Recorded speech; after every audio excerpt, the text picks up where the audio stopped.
오병이어의 기적을 경험했던 사람들이요, 다음날 갈릴리 구석구석을 다 찾아서 기어이 가버나움에서 예수님을 찾아냈지요.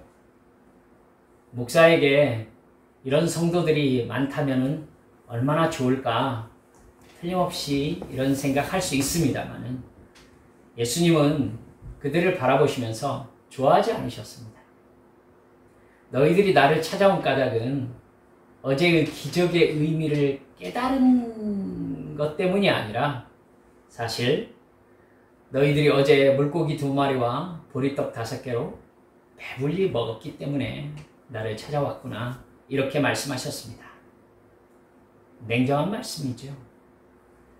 너희들은 내가 누구인가에 관심이 있다기보다는 내가 너희들에게 무엇을 줄 수 있는지에 대해 관심이 집중되어 있을 뿐이구나, 이렇게 말씀하신 것입니다.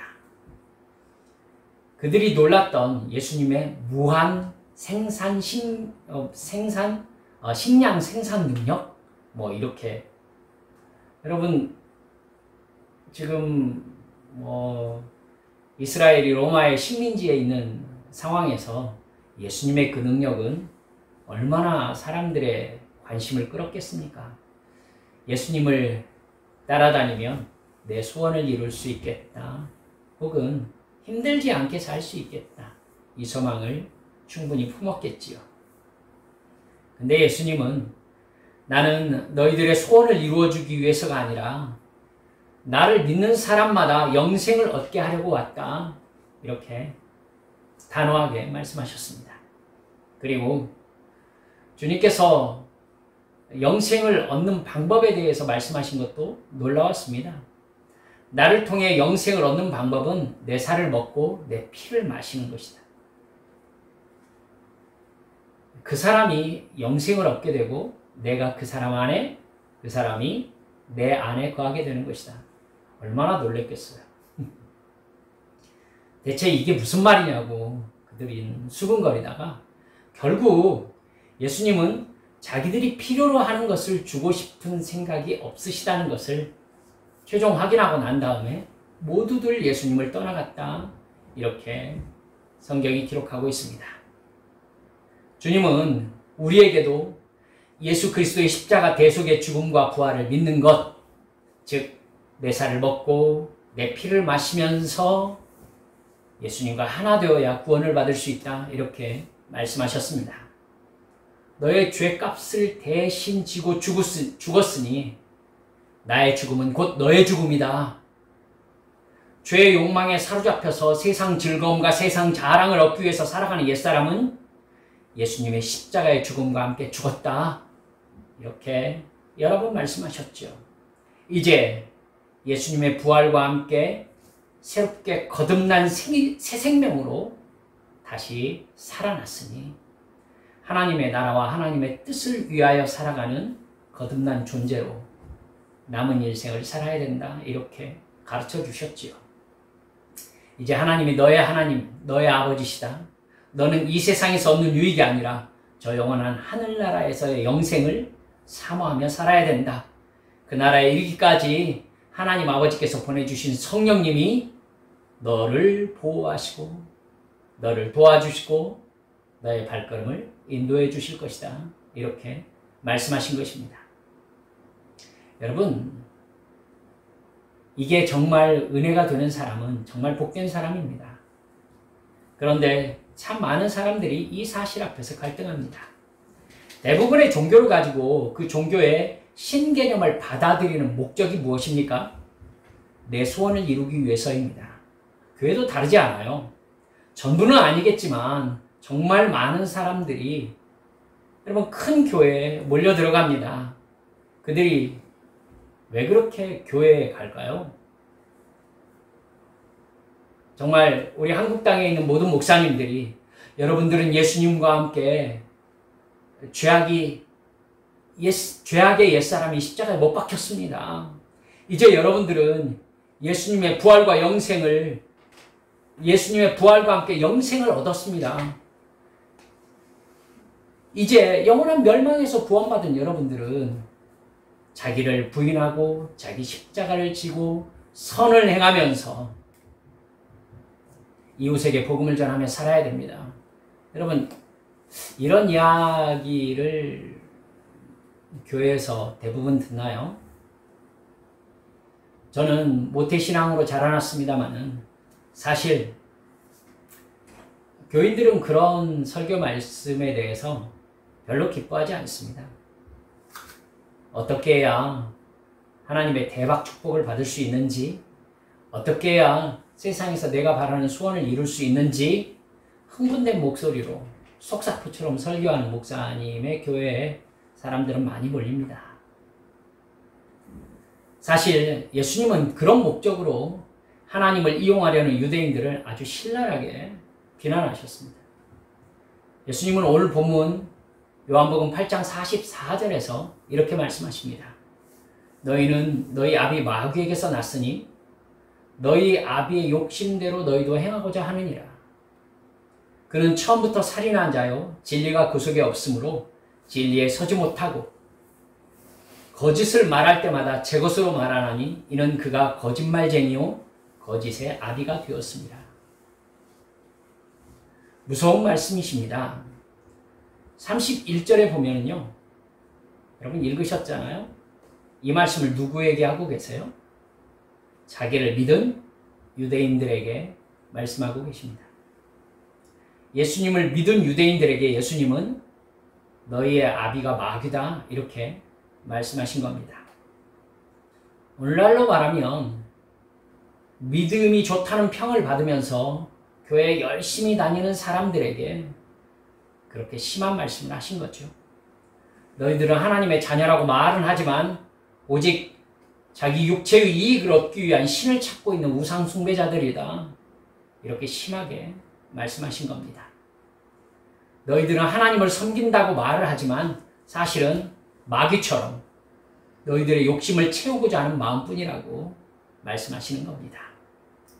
하나님을 알고 성전에서 율법대로 제사를 드리면서 율법을 지키면서 살고 있는 유대인들에게 그렇게 말씀하신 거예요.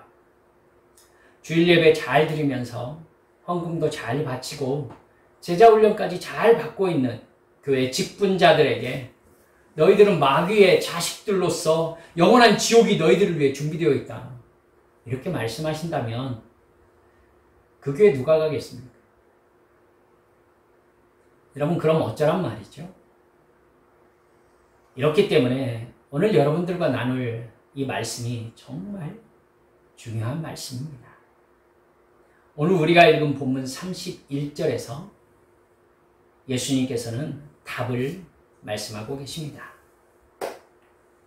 너희가 나의 말에 머물러 있으면 너희는 참으로 나의 제자들이다. 그리고 너희는 진리를 알게 될 것이며 진리가 너희를 자유롭게 할 것이다. 여러분, 예수님께서는요, 굉장히 신중하게 지금 이 말씀을 하고 계십니다.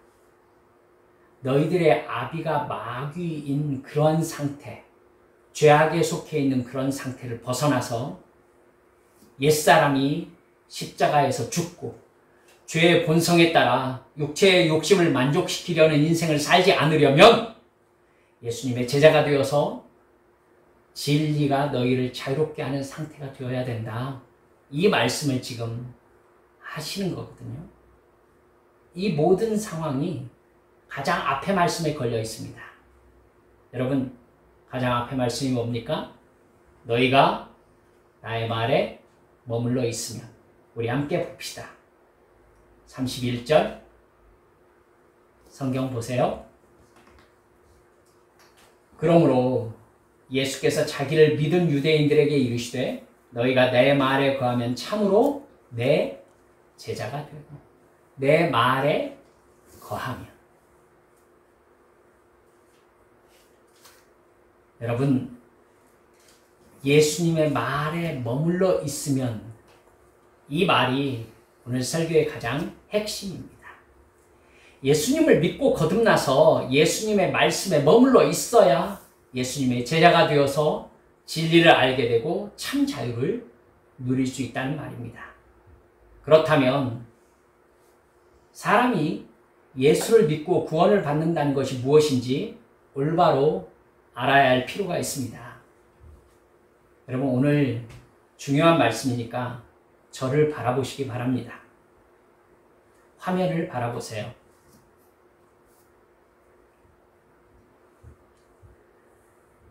여러분, 하나님께서 사람을 구원하시는 것은 하나님의 관점과 사람의 관점으로 나누어서 이해해야 할 필요가 있습니다. 사람을 구원하시는 것이 뭘로 나누어야 된다고요? 하나님의 관점과 사람의 관점으로 나누어서 이해하셔야 됩니다. 왜냐하면 구원은 신이신 하나님의 사역임과 동시에 지음받은 인간의 일이기 때문입니다. 하나님의 관점에서 구원은 영원 전부터 하나님이 선택하시고 하나님의 때에 구원 복음을 계시하시고 믿게 하심으로 한 번에 완결되는 일회적인 사건입니다. 하나님의 관점에서 구원은 일회적인 사건이라고요. 이게 하나님의 은혜입니다. 근데 인간의 관점에서 구원은 영원한 천국에서 완결될 때까지의 과정입니다. 그래서 출애굽 1세대의 광야 생활과 우리의 신앙생활을 비교하는 거예요. 여러분, 어느 날 우리가 구원 계시를 깨닫는 사건은요, 출애굽 1세대가 홍해를 건넌 것처럼 아주 충격적인 사건이 됩니다. 하나님이라는 신이 정말로 존재한다는 것을 알게 되고 내가 지옥에 멸망당해야 될 죄인이라는 사실을 알게 됩니다. 내가 얼마나 추잡스러운 죄인이라는 것을 깨닫게 됩니다. 그런 나에게 영생을 주시려고 하나님의 아들 예수 그리스도가 나 대신 십자가에 못 박혀 죽었다는 사실을 알게 됩니다. 이것이 나의 죽음임을 깨닫게 되고 예수님의 부활과 함께 나도 새 사람으로 거듭나서 하나님의 자녀로 살게 되었다는 사실을 알게 됩니다. 그 은혜가 얼마나 감사한지 몇 날 며칠을 눈물로 보내기도 하는 충격적인 사건이 바로 우리가 맨 처음 이렇게 하나님께서 내게 은혜로 부어주신 구원의 계시를 깨닫게 된 사건입니다. 여러분, 그 얘기를 에베소서 2장 1절은 너희의 죄와 허물로 죽었던 너희를 살리셨도다, 이렇게 말씀하고 계십니다. 바로 그 일이 일어난 순간인 거죠. 그 은혜를 받는 순간 거의 모든 성도들은 새로운 자신이 된 것처럼 느낍니다. 하나님과 내가 하나가 된 것 같은 느낌에 사로잡히죠. 황홀한 영적 감정을 느낍니다. 예수님을 진정으로 사랑하는 마음이 샘솟듯 솟아나고요. 깨닫는 주님의 말씀에 순종하려는 강한 의지가 생겨납니다. 예배와 기도와 찬송과 순종이 너무나 기쁩니다. 교회를 사랑하게 되고, 여러분, 아무것도 아닌데도 목사를 사랑하게 되고 성경 말씀을 사랑하게 되고 교인들을 사랑하게 됩니다. 정말 사랑에 빠진 것처럼, 구름 위를 걷는 것처럼 황홀경을 사랑하는 사람을 저는 참 여러 번 보았습니다. 그게 무슨 상황입니까? 강권하신 은혜에 붙잡힌 상황인 겁니다. 이게 첫사랑. 근데 문제는 그렇게 구원 계시를 깨닫고 난 이후입니다. 예수님의 십자가 옆에 매달렸던 강도는 예수님이 하나님의 아들이라는 충격적인 구원 계시를 받은 후에 여러분 그 사실을 믿고 죽었습니다. 이렇게 되면 사실은 너무 자연스럽다고 볼 수 있지요. 구원받은 순간 하나님의 자녀가 된 사람이 천국으로 옮겨지는 것, 그곳에서 살게 되는 것, 딱딱 맞아떨어지죠. 근데 그렇게 구원 계시를 깨닫는 은혜를 받은 대부분의 사람들은 하나님의 자녀로 거듭났는데도 이 세상에서 계속 살아가야 합니다. 하나님이 선물로 주신 구원의 은혜를 받은 그 다음의 삶을 살아야 되는 것이죠. 구원이 하나님 편에서는 하나님 단독의 일이고 단번에 완성된 일이지만 인간의 편에서는 하나님과 인간의 관계가, 사랑의 관계가 시작되는 것입니다. 구원 안에서 살다가 영원한 천국에서 구원이 완성되는 그런 과정, 그 구원의 과정이 이제 시작되는 것이죠. 구원 안에서 살다가 천국에 이르기까지 구원의 은혜 안에 살아야 되는 그 시간. 그래서 제가 여러분들께 여러 번 이 시간이 너무나 과도기적인 상황입니다. 천국 백성이 되었는데 세상에서 살아요. 구원을 받았는데 이 세상에서 육체의 필요를 채우면서 살아야 되는, 그러니까 어떻게 살아야 되는지 되게 고민이 되는 이러한 시간이 구원받은 후에 우리에게 남아있는 것입니다. 여러분, 하나님이 주신 강권의 은혜로 하나님이 누군지, 내가 누군지, 무엇을 해야 하는지, 어디로 가야 되는지 분별하는 가장 기본적인 영적 지식을 일단 받긴 받았거든요. 그 은혜에 반응할 수 있는 가장 기본적인 믿음이 생겼습니다. 그래서 예배하고 기도하고 찬양하며 구원을 기뻐하면서 어떻게 순종하며 살아야 될 것인지에 대해서 기본 개념은 생겼어요. 그 나머지의 시간, 이제 어떤 선택에 놓이게 됩니까? 내가 나에게 지속적으로 감동하시는 성령의 감동에 붙잡혀서 순종하며 살아야 될 것인가? 아니면은 이걸 그냥 감정의 움직임으로 제쳐놓고 지금까지 살아왔던 것처럼 그냥 육체의 필요를 채우는 삶을 그냥 살 것입니다. 어떻게 살아야 되겠습니까? 우리는 답을 알고 있습니다. 구원의 은혜를 받은 사람으로서 계속해서 믿음의 반응을 해 나가는 인생의 시간을 우리가 살아나가야 되는 것이죠. 은혜는 하나님이 주신 것이고 그 은혜를 받은 인간은 믿음으로 반응해야 합니다. 믿음의 반응을 한 단어로 뭐라고 하시는지 여러분 말씀하실 수 있겠습니까? 하나님은 은혜를 주시고 우리는 그 은혜에 대해서 믿음으로 반응하고 그 믿음의 반응을 한 단어로 순종입니다. 하나님이 나에게 주신 구원의 은혜는 영원한 생명입니다. 그 무엇과도 비교할 수가 없는 어마어마한 은혜지요. 이제 그 은혜를 받은 사람으로서 믿음으로 순종의 반응을 해야 하는 삶을 이 세상을 떠날 때까지 살아내야 되는 것입니다. 그 과정이 진행되면요, 하나님께서 첫사랑의 시간에 부어주시던 하나님의 강권의 은혜가 많은 부분 중단된다는 것을 꼭 기억하시기 바랍니다. 중단됩니다. 강권의 은혜는 인간의 인간됨을 하나님의 영으로 사로잡아서 하나님이 성령의 충만함으로 그냥 부어주신 겁니다. 그때 인간의 죄성은 하나님의 영에게 붙잡히게 됩니다. 근데 계속해서 인간의 의지를 억압한 채 하나님이 강권하심으로 붙잡고 있게 되면은 여러분 순종할 수밖에 없게 되는 상황에 머물러 있게 된다면은 그건 하나님이 로봇을 만든 셈이 되겠죠. 내가 구원받았다는 것은 하나님과의 사랑의 관계가 시작된 것이라고 말씀드렸습니다. 사랑은 관계예요, 관계. 출애굽 1세대들에게도 하나님의 전적인 은혜로 홍해를 건넌 다음 여러분 율법을 주시면서 신명기 6장에서 이렇게 말씀하셨습니다. 들으라 이스라엘아, 여호와는 유일하신 한 분뿐인 신이시니 마음을 다하고 뜻을 다하고 힘을 다하여 주 너의 하나님을 사랑하라. 여러분, 하나님이 하나님의 백성들에게 그냥 사랑할 수밖에 없게끔 만들어 버리신다면 사랑하라고 굳이 말씀하실 필요가 없겠죠. 하나님이 나를 구원하신 은혜를 받은 후에 하나님을 믿고 사랑하는 것은 내가 해야 될 일인 것입니다. 하나님의 은혜에 믿음으로 반응하는 것이 내 일인 것이죠. 이것이 바로 오늘 본문에서 예수님께서 말씀하신 나의 말에 머물러 있으면 이 말씀의 정체입니다.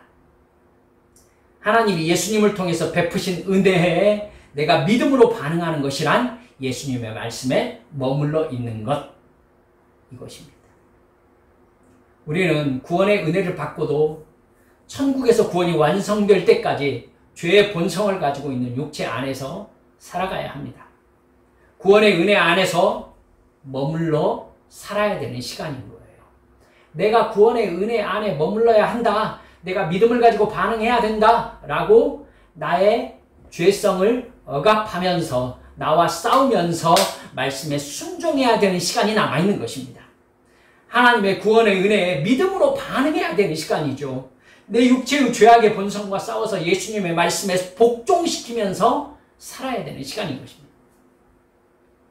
예수님과 함께 십자가에서 죽어버린 옛사람이 아니라 3일 만에 부활하신 예수님과 함께 거듭난 새 사람으로 살아야 되는 것이죠. 삼손은 하나님의 은혜에 믿음으로 반응하지 못했습니다. 그러자 엄청난 은혜를 받았음에도 불구하고 삼손은 하나님과 사랑의 관계를 맺을 수 없었습니다. 그래서 삼손이라는 사람의 육체를 통해서 하나님은 하나님의 일을 하시고 삼손은 자기 뜻대로 살았습니다. 삼손이 행복했다고 생각하십니까? 삼손처럼 살 것 같으면 삼손 같은 은혜를 안 받는 게 차라리 낫습니다. 삼손의 인생은 시종일관 불행했습니다. 함께 말씀드렸던 사울은 어떤가요? 사울도 왕으로 세움받는 은혜를 받지 않습니까? 하지만 사울은 어쩌면 왕으로 세움받은 다음부터 죽을 때까지 불행했다고 할 수 있을 것입니다. 다윗 때문에? 아니에요. 자기 때문이었어요. 믿음이 없었으니까. 하나님의 은혜에 믿음으로 반응하지 못했으니까 그는 하나님의 은혜 가운데에 사역을 감당하고 있으면서도 전혀 하나님과 사랑의 관계를 맺지 못하게 되는 것입니다. 여러분, 출애굽 1세대도 잊지 마시기 바랍니다. 구원회로 부르심을 받았으나 그들은 하나님의 은혜에 믿음으로 반응하지 못했습니다. 그러자 그들에게 가나안은 주어지지 않았습니다. 이것이 상징하는 의미에 대해서 우리는 주의 깊게 생각할 수 있어야 됩니다. 과연 내가 하나님의 은혜에 믿음으로 반응하고 있는가? 그 결과에 대해서 두려워하는 마음이 있는가? 마태복음 13장 44절에 보면 천국에 대해서 이렇게 말씀하십니다. 천국은 마치 밭에 감추인 보화와 같으니 사람이 이를 발견한 후 숨겨두고 기뻐하며 돌아가서 자기의 소유를 다 팔아 그 밭을 사느니라. 천국, 즉 밭에 감추인 보화를 발견한 것이 구원 계시를 깨달은 것입니다. 첫 은혜를 받은 것이죠. 구원의 은혜를 받은 것입니다. 구원의 길로 초대를 받은 것입니다. 그랬으면 그 보화, 구원을 소유하는 방법은 무엇입니까? 그 구원이 나의 것이 되게 하는 방법은 무엇입니까? 자기 소유를 다 팔아 그 밭을 사야 합니다. 여러분, 그것은 내가 해야 되는 일인 거죠. 구원의 은혜를 깨달았으면 끝까지 믿음으로 반응한 삶을 살아내야 합니다. 내 죄의 욕망을 거절하고 순종을 선택해야 합니다. 이 세상보다 영원한 천국을 바라봐야 합니다. 육체의 이익보다 성령의 깨달음에 복종해야 합니다. 이것이 하나님의 구원의 은혜에 대한 믿음의 반응입니다. 예수님의 말씀에 거하는 삶인 거고요. 은혜를 받고 그 은혜 안에 거해야 그 은혜가 내 것이 됩니다. 깨달으시겠습니까?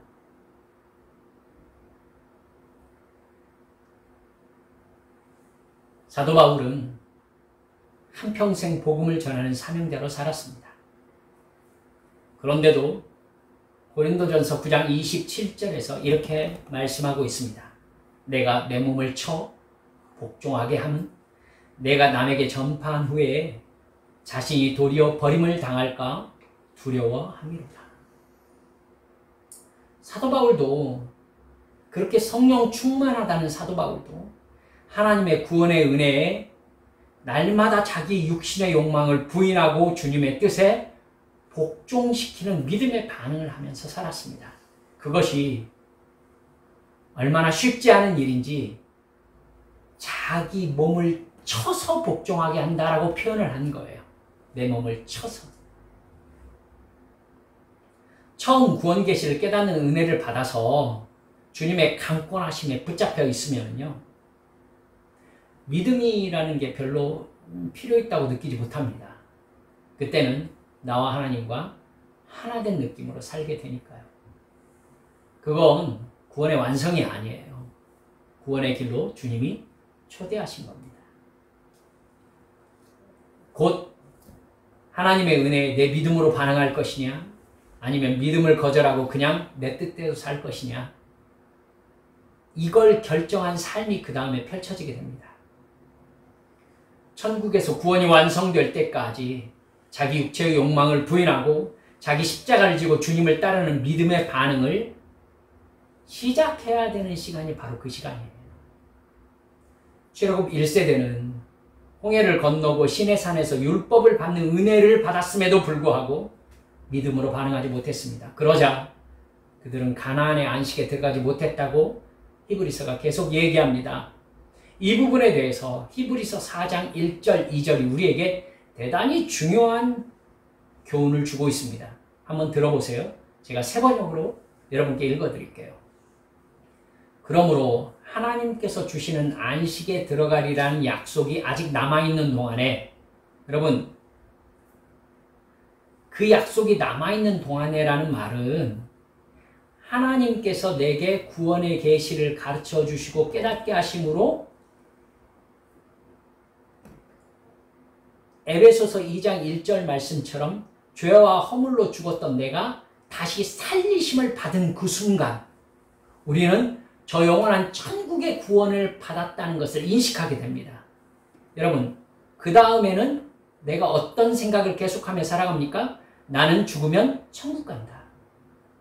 나의 지금 이 세상에서 사는 길은 저 천국을 향하는 길이다. 이 시간, 이 인식이 우리에게 남아있는 동안에 여러분 가운데에서 거기에 미치지 못하는 사람이 아무도 없도록 두려운 마음으로 조심하십시오.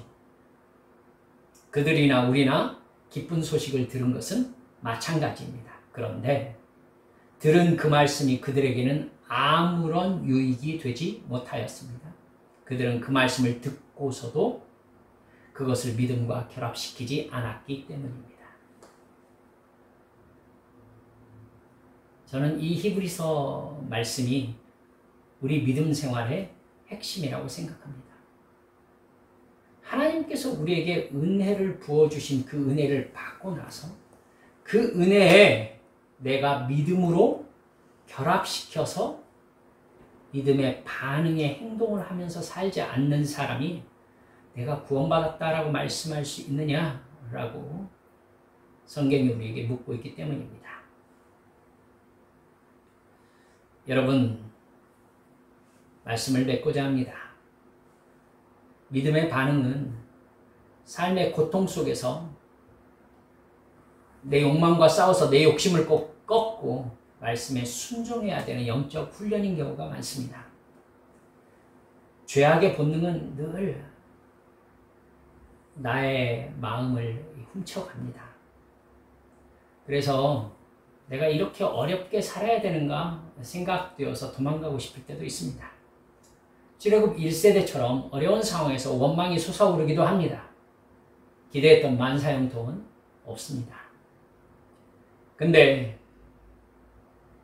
죄성에서 비롯한 육체의 욕망을 죽이고 거듭난 새 사람으로 복음 증거자의 삶을 살아가면서 하루하루 주님을 의지하며 살아가다 보면 구원의 완성에 도착하게 됩니다. 하지만 이런 믿음의 반응을 보이지 못하고 출애굽 1세대처럼 은혜에 대한 믿음의 반응을 포기하는 사람이 사실은 세상에 훨씬 많다는 것을 잊지 마시기 바랍니다. 교회에 다니는 사람이라 할지라도요. 여러분, 오병이어의 기적의 현장 속에 있었던 사람들이 예수님을 그 다음날 다 찾아냈다가 예수님의 말씀을 듣고 나서 어떻게 했다고요? 모두 다 예수님을 떠나갔습니다.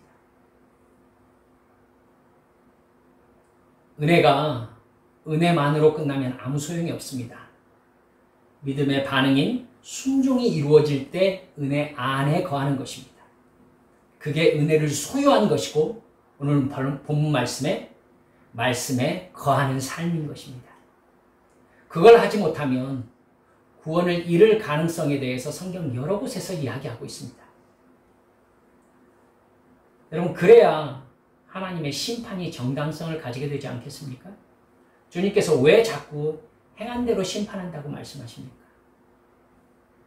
여러분, 주님이 알아서 다 만드시고 마지막 날에 너는 불합격, 지옥 이렇게 말씀하신다면 결국 책임은 하나님이 지시는 거죠. 깨달으셔야 됩니다. 주님의 심판의 정당성은 우리에게 나는 너에게 구원의 은혜를 베풀었다. 십자가 사랑으로 나의 사랑은 너에게 확증되었다. 그 사랑에 너는 어떻게 반응하는 삶을 살았니?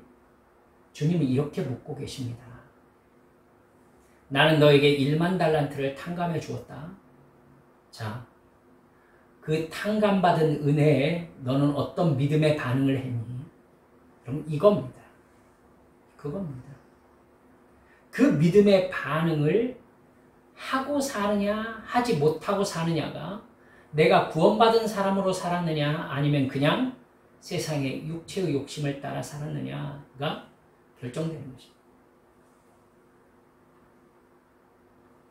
여러분, 지금 구원의 은혜에 믿음으로 반응하는 삶을 살고 있는지 점검합시다. 예배와 기도와 찬송과 같은 예배 의식의 반응은요, 가장 기본적인 믿음의 반응입니다. 여러분, 살다 보시면은 이제 어떤 상황에서도 정말 예배할 것이냐, 이 부분에 대한 유혹이 찾아옵니다. 꼭 주일 성수를 해야 되느냐, 이때 꼭 이렇게만 해야 되느냐 라고 묻고 싶은 순간이 옵니다. 어떤 상황에서도 주님께서 내게 베풀어 주신 그 영생의 은혜에 감사하며 주님의 말씀에 순종할 수 있느냐, 여러분, 이 사실에 대한 고민의 순간이 찾아옵니다. 그때 주님의 말씀을 기억하시기 바랍니다. 따라서 합시다. 끝까지 견디는 자는 구원을 얻으리라. 주님께서 말씀하셨습니다. 끝까지 견디는 자는, 끝까지 믿음을 지키는 자는, 끝까지 세상으로 잃어버리지 않는 자는 구원을 얻으리라. 우리 모두 하나님의 그 구원의 은혜에 끝까지 믿음의 순종으로 반응하는 복된 우리 한빛교회 성도들이 모두 되시기를 주님의 이름으로 축원합니다. 이 시간 우리 주님 앞에 함께 기도합시다.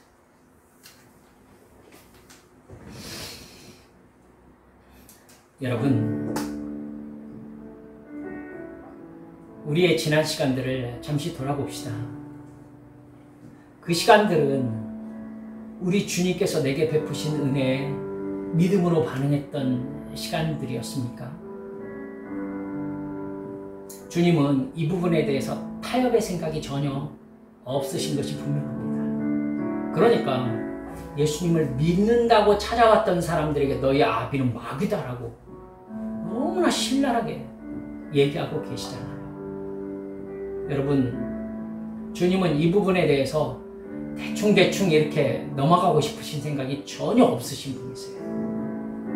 우리는 어때요?